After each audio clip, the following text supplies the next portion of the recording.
बिस्मिल्लाहिर्रहमानिर्रहीम। बोलते कालम के साथ मैं आमिर रज़ा खान। और मैंने बहुत अरसा पहले एक वीलॉग किया था जो स्ट्रॉबेरी के बारे में था, और मैंने आपसे कहा था कि ये फल सेहत के लिए बहुत फ़ायदेमंद है, लेकिन इस माशरे में झूठ ज़्यादा बिकता है, सच का ख़रीदार कोई कोई होता है। बहुत सारे लोगों ने स्ट्रॉबेरी के ख़िलाफ़ ऐसा प्रोपोगंडा किया कि 800 किलो में बिकने वाली स्ट्रॉबेरी जो एक माह पहले 800 रुपये किलो में बिक रही थी, आज रमज़ान गुजरने के बाद 60 रुपये और 80 रुपये किलो में फ़रोख्त की जा रही है। और उसकी बुनियादी वजह यह है कि वो व्लॉगर जो पब्लिक में बहुत ज़्यादा झूठ फैलाने में पॉपुलर हैं, कोई बहुत ज़्यादा शुगर का, कोई ब्लड प्रेशर का, कोई मैदे का, कोई स्किन का, कोई डॉक्टर बना फिरता है, कोई क्वैक बना फिरता है, कोई कुछ है।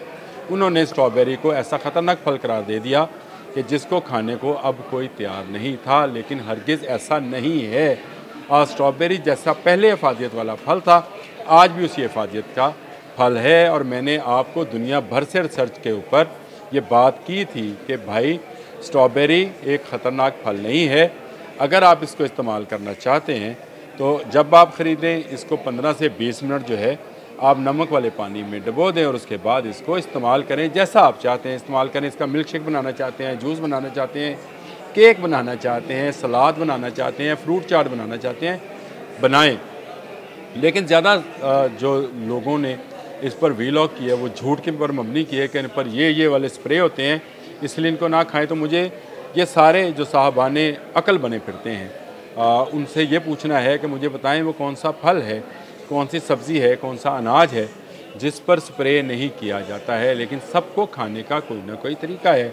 कुछ के ऊपर अल्लाह ताला ने छिलका दे रखा है, कुछ फलों के ऊपर जो उसके स्प्रे को जो है अपने अंदर जज्ब कर लेते हैं, और कुछ के ऊपर छिलका नहीं है। और स्ट्रॉबेरी एक ऐसा फल है जिसके ऊपर कोई छिलका नहीं, इसकी जिल्द जो है बिल्कुल साफ़ और वाज़िया होती है, और इस पर अगर स्प्रे होता है तो उसको निकालने के लिए आप नमक का पानी इस्तेमाल कर लें।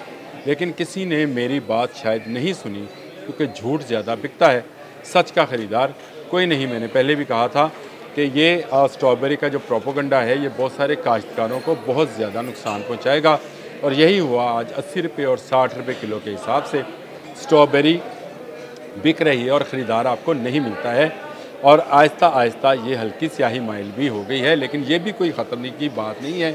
ये फल स्टोर नहीं किया जा सकता, स्ट्रॉबेरी के लिए कोई कोल्ड स्टोरेज नहीं बनाया जा सकता। इसको घर में भी अगर आप फ्रीज़ करें और फ्रीज़र में से निकालें तो ये पानी हो जाता है। लेकिन इसको इस्तेमाल करने का एक तरीका है, उस तरीके से आप जब ताज़ा ब ताज़ा स्ट्रॉबेरी आए तो इसको इस्तेमाल कर लें। नमक वाले पानी का मैंने आपको पहले बताया था, इसका जूस बनाएं, पुदीना शामिल करें, हल्का सा काला नमक अगर आपको ब्लड प्रेशर नहीं है तो ज़रूर शामिल करें और पी कर देखें, बहुत मज़े का बनता है। फिर इसका दूध है जो कि पूरी दुनिया में इसका मिल्क शेक पिया जाता है। लेकिन एक इंडियन व्लॉगर के एक छोटे से क्लिप ने कह दिया कि ये मिल्क शेक जो है इसका ख़तरनाक है। तो यहाँ के जो क्वैक और व्लॉगर्स थे उन्होंने कहा जी इसमें तो क्योंकि से सिट्रिक एसिड होता है, इसलिए दूध और सिट्रिक एसिड आपस में मिलते नहीं हैं। आप लीमू डालें तो उसमें भी सिट्रिक एसिड है तो दूध फट जाएगा। ये सब कहानियाँ थी। आप अगर अच्छा मिल्क शेक पीना चाहते हैं तो आज भी स्ट्रॉबेरी का मिल्क शेक जो है सबसे अच्छा और सबसे फ़ायदेमंद है। ये बहुत सारे अमराज में बहुत कारआमद फल है। लेकिन इस वक्त इसको अगर कहा जाए टके टोकरी, हमने लफ्ज़ ही सुना हुआ था शायद जब बांग्लादेश हमारे साथ होता था, मशरक़ी पाकिस्तान होता था, टका वहाँ चलता था, तो टका टोकरी मतलब एक टके की एक पूरी टोकरी। तो आजकल 60 रुपये 80 रुपये का मतलब यही है कि उस ज़माने के टके से भी ये कम की कीमत पर बराए फ़रोख्त है, रेडियों पर बिक रहा है। अगर आप किसी रेडी बान को रेडी भरकर स्ट्रॉबेरी बेचते देखें तो ये 60 रुपये 80 रुपये। आप चलें किसी और काम के लिए नहीं, उसकी मदद के लिए ही उसको ज़रूर दें। अपने बच्चों को इस स्ट्रॉबेरी ज़रूर खिलाएं। ये बिल्कुल ख़तरनाक फल नहीं है। इसके ख़िलाफ़ जो प्रोपेगेंडा जो यूट्यूबर्स और फेसबुकर्स और टिकटॉकर्स ने किया है और सबका सब गलत है। स्प्रे तमाम सब्जियों पर, तमाम फलों पर होता है। हम सबको धोते हैं फिर उसके बाद इस्तेमाल करते हैं, और बहुत सारे लोग जो हैं इस मनफी प्रोपेगेंडे में, इस झूठ में आ गए और उन्होंने स्ट्रॉबेरी की ख़रीदारी से जो है इनकार कर दिया। लेकिन इसकी एक और वजह भी थी, और ये वजह थी रमज़ान। रमज़ान में स्ट्रॉबेरी एक ऐसा फल है जो ना सहरी के वक्त इस्तेमाल हो सकता है, ना अफ्तारी के वक्त, और सारा दिन में तो आप रोज़े से होते हैं। इसलिए भी इस फल की ज़रा बेकदरी हुई।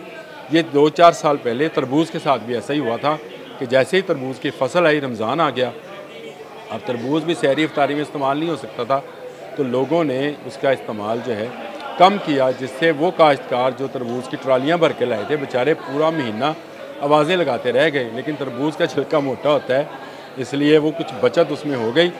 स्ट्रॉबेरी के मामले में ऐसी बचत नहीं हो सकी। मैं आपसे आज दोबारा इसलिए मुखातिब हूँ कि मुझे गुस्सा है उन यूट्यूबर्स पर, उन फेसबुकर्स पर, उन टिकटॉकर्स पर, जिन्होंने स्ट्रॉबेरी को खाम में अपने सिर्फ चंद व्यूज़ के लिए, चंद डॉलर्स के लिए, चंद रुपयों के लालच में इसको एक ख़तरनाक फल करार दे दिया। उन डॉक्टर्स पर भी गुस्सा है जो शायद मशहूर होना चाहते हैं और उन्होंने ऐसे ऐसे पॉडकास्ट किए कि शायद स्ट्रॉबेरी खा लेंगे तो आपको कुछ हो जाएगा, स्ट्रॉबेरी खाएंगे तो आपकी सेहत पर अच्छे असरात आएंगे, बुरे असरात नहीं आएंगे। लेकिन इसको खाने से पहले नमक वाले पानी से 15 से 20 मिनट ज़रूर धो लें। स्ट्रॉबेरी खाएँ, खुश रहें। अल्लाह हाफ़िज़।